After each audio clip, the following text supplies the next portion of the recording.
O capítulo já começa com a bomba, porque logo de cara a gente já tem a confirmação.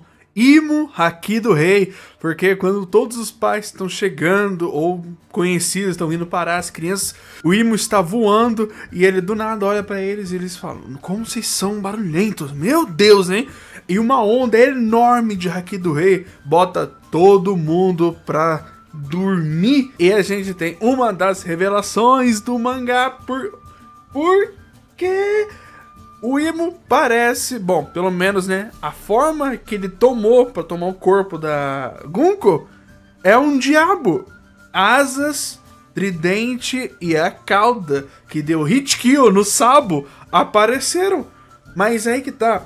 De novo, não tem o quadrinho do lado falando da fruta. E além disso, uma das coisas que a gente vai ver todo esse capítulo, o Imo não usa os poderes da flecha da Gunko em nenhum momento. Pode ser que ele não precise, mas talvez pode ser que ele não possa usar no momento, né? Porque não é o corpo dela, por assim dizer, né? Mas aí que tá.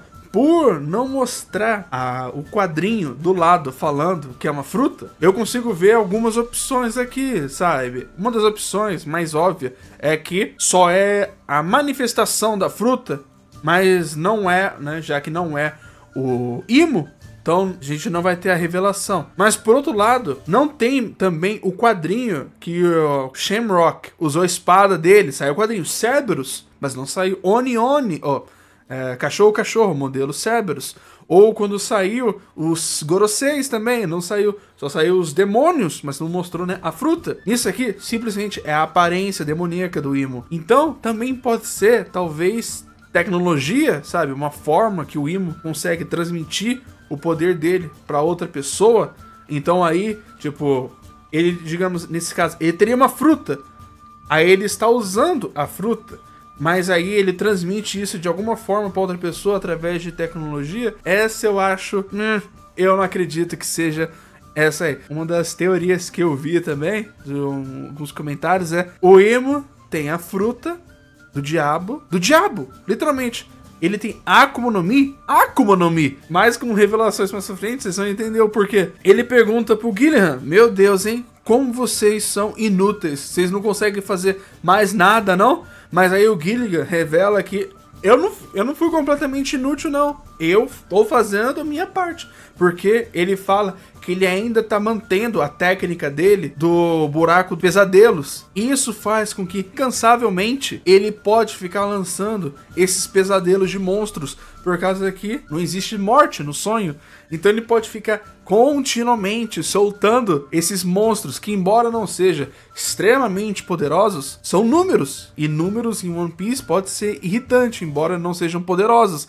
E com o final desse capítulo, quanto mais números, só vai ser pior pra eles. Enquanto o Imo está voando e tá pensando, ele já vira pro Summers e fala: levante-se, Summers. Vai cuidar das crianças, né? Por causa que eles vão ser importantes mais pra frente. Por causa que nós temos que fazer negociações com o rei. Mas aí o próprio Summers fala: mas Imo, nós não temos rei, senhor. Ele, né, tentando não ofender. E o Imo fala: quer saber, meu? É realmente estranho não ter rei. Mas antes disso, o Summers tá de pé. Ele tá sentindo dor. Ele fala que maldito seja você, Gaban. Machucou um pouco, mas continua. Então, pelo que parece, foi o que eu falei na minha review anterior. A técnica do Gaban não permite realmente machucar eles, permite manter o ferimento por mais tempo antes deles regenerarem. Pode ser por causa que o Gaban foi nocauteado, pode ser, e aí, né, a técnica acabou o efeito, ele talvez tenha que estar consciente para manter essa forma. Mas eu acho que simplesmente o máximo que o Gaban pode realmente fazer é impedir que eles se regenerem continuamente. Enquanto o Imo tá nesse dilema, tipo, verdade, meu, não tem reis aqui, né? Isso é realmente estranho. Bando de selvagens. E aí ele vira e olha, o Dory e o Brogues estão vindo aí. Acho que vocês servem. Ele simplesmente, a partir de agora, vocês são os reis. Eu decidi e agora vocês dois são os reis. E enquanto ele tá fazendo esse discurso, o Brogues simplesmente pega o Imo do céu e é tu, né? É você que tá causando todo esse caos aqui. E ele, ó, apertando com toda a força. E o Imo até tremendo. E, não pode ser. O Imo é bucha. O Imo não consegue fazer nada. E o Imo, quando troca de novo o painel, ele... Legal. Mas ele fala, vocês com essas formas não vão servir, meu. Então, já sei, pô. Vou dar um presente pra você. E o Imo invoca um livro. E desse livro, ele invoca uma arma e uma faca. Eita, Imo já é melhor espadachim. Usa espada, melhor espadachim. Zoro vai ter que lutar contra o Imo se ele quiser ser o melhor espadachim. E o Imo vai estar prestes a fazer o maior feito de alguém que usa armas em One Piece. Porque, né, tirando o Yasop, o máximo que ele fez foi explodir um barco. Foi os únicos que fizeram feitos até agora de pistoleiros. O Imo está prestes a tomar isso pra ele. Porque ele tira um revólver e simplesmente...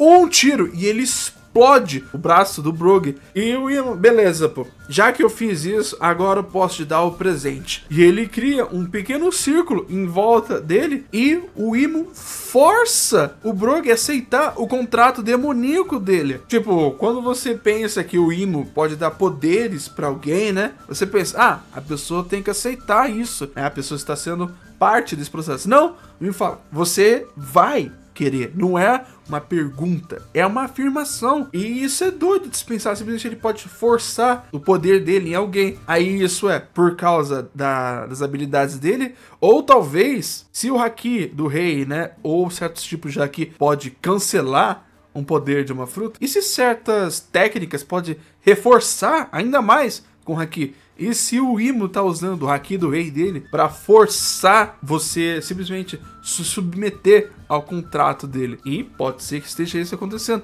Porque do nada, um portal abre debaixo dele e o Imo faz as poses de mão dele e com esse tesouro sagrado, amigo, eu invoco um demônio. Por causa que o Brook simplesmente vira e quando ele aparece de novo do chão, ele está numa forma demoníaca. Ele não... Parece, né? Ele está chapado de poder, ele tá... Vou matar todo mundo. É isso aí. A ordem que o Imo deu, tanto pro Dory e pro Brook, é... Matem o Haru, o responsável, né, da ilha. Matem ele e gritem. E nós somos os novos reis de Elbaf. E quando o Brook tá isso, o Brook fica do tamanho do Ors. E até mesmo a aparência dele parece de um gigante ancestral. O Imo forçou tanto o Dory quanto o Brook, e daqui a pouco mais pessoas ainda, a se tornarem gigantes ancestrais na forma dele. O que é doido de se pensar. Um bando de gigantes do tamanho do Ors. E o Brook simplesmente dá uma bifa neles e o braço que foi arrancado começa a se regenerar. Mas aí que tá. Por causa da mente, tanto da aparência quanto da mente do Brook ter sido afetada, talvez seja isso que aconteceu com a Gunko.